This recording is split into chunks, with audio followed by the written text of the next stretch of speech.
ترکی اور شام میں زلزلے کے بعد سے نت نئی افواہوں کا بازار گرم ہے۔ جتنے منہ ہیں اتنی باتیں، لیکن ایک بات وہ ہے جس کا سوشل میڈیا پر جم کر ٹرینڈ ہو رہا ہے، وہ یہ ہے کہ ترکی میں آنے والا زلزلہ امریکی خفیہ ٹیکنالوجی ہارپ کا نتیجہ ہے۔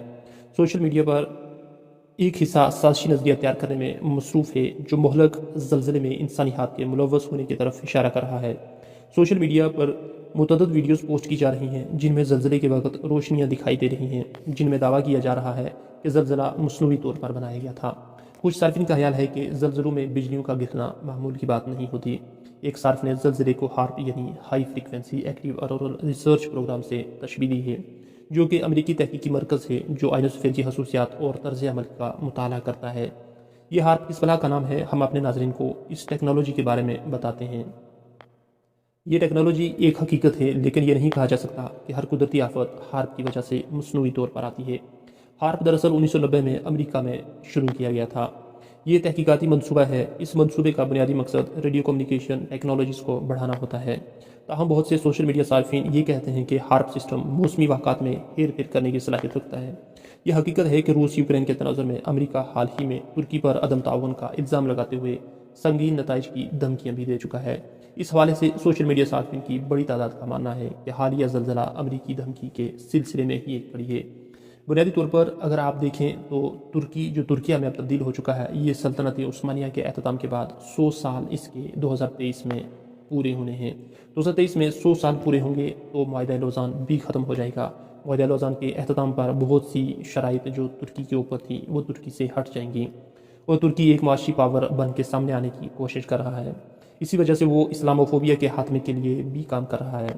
اسی وجہ سے جتنے بھی آپ ترکی کے نئے ڈراماز دیکھ رہے ہیں وہ ان ڈراماز میں یہ بتانے کی کوشش کر رہے ہیں کہ ہماری کتنی بڑی تاریخ تھی، ہم نے کتنی جنگیں لڑیں اور کس طریقے سے ان مخالفین اور طاغوتی قوتوں کا سامنا کیا، لیکن ان کا سامنا کرنے کے ساتھ ساتھ اس وقت جو سب سے بڑی مشکل ترکی کے اوپر آن پڑی ہے، اس مشکل کی وجہ سے لوگ یہ کہتے ہیں کہ یہ ہارپ کا نتیجہ ہے۔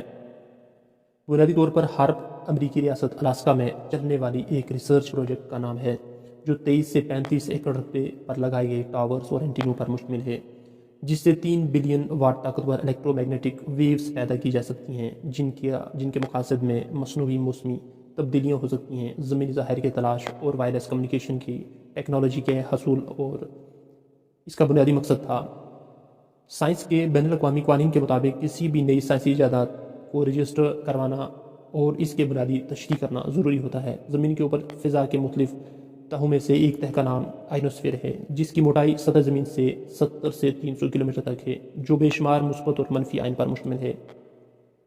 الاسکا میں موجود اس پروجیکٹ کے کیمپ پر لگائے گئے انٹیناز کی مدد سے پاورفل الیکٹرو میگنیٹک ویوز کو آئنوسفیئر میں بھیجا جاتا ہے، جسے وہاں بہت زیادہ حدت پیدا کر کے موسم میں غیر معمولی تبدیلیاں پیدا کی جاتی ہیں۔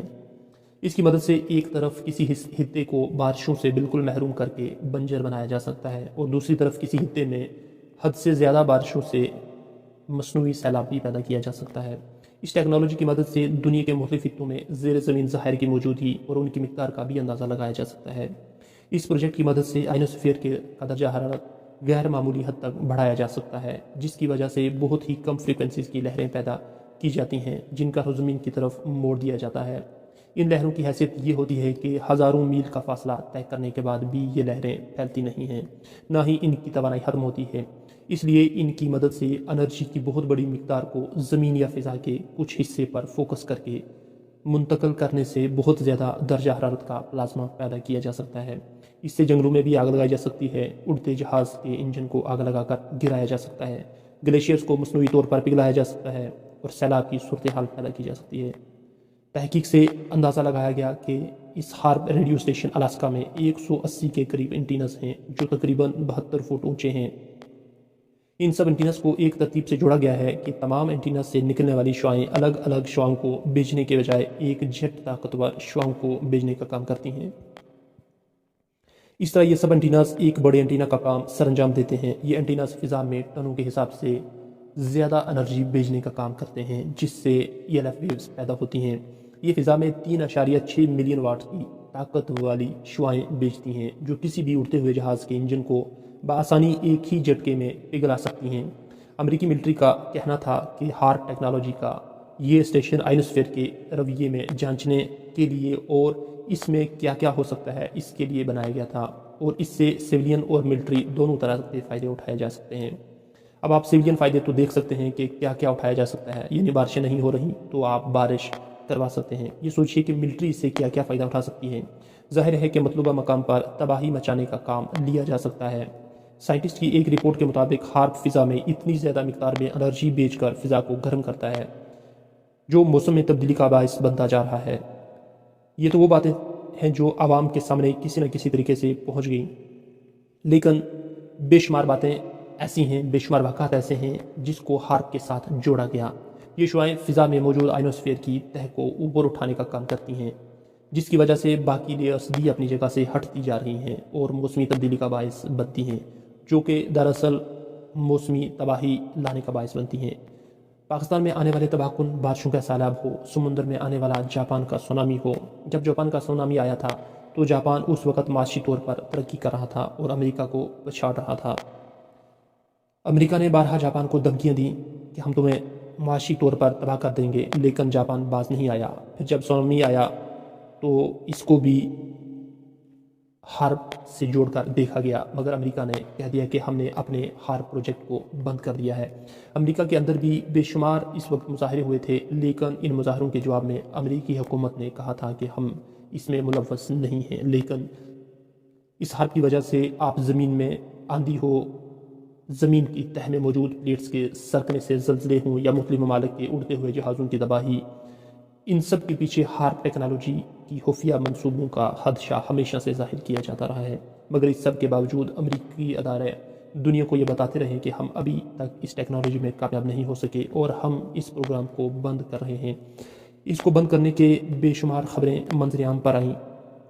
ایک رپورٹ کے مطابق امریکی ملٹری کے اس پروجیکٹ کو فنڈ کرنے کا ایک اور بڑا مقصد تھا کہ فضا میں امریکی حدود پر ہارپ ٹیکنالوجی کی مدد سے فضا میں طاقتور ریڈیو سسٹم پیدا کیا جا سکے اور اس سے ایک تہہ بنائی جائے جو امریکہ کی طرف داغے گئے کسی بھی میزائل یا ایٹم بم وغیرہ کو فضا میں ہی تباہ کر دے۔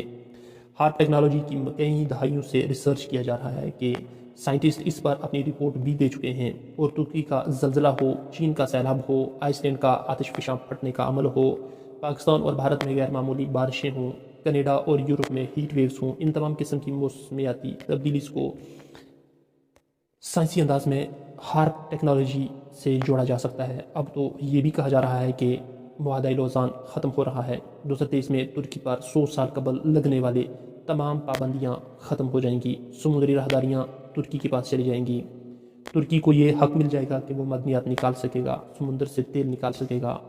تو اس وجہ سے ترکی کے اوپر پوری دنیا کی نظریں تھیں، خاص طور پر یورپی ممالک کی نظر تھی، اور پھر بعد میں روس کا ساتھ دینے کی وجہ سے ترکی پر امریکہ کی نظر تھی، اور امریکہ نے جیسے کوئی بدلہ لیا ہو۔ اس میں کس حد تک سچائی ہے یا کس حد تک یہ سازشی تھیوری ہے، یہ تو وقت آنے پر پتہ چلے گا۔ پھر ملاقات ہوگی ایک نئی ویڈیو کے ساتھ، تب تک کے لیے اجازت دیجیے، اللہ حافظ۔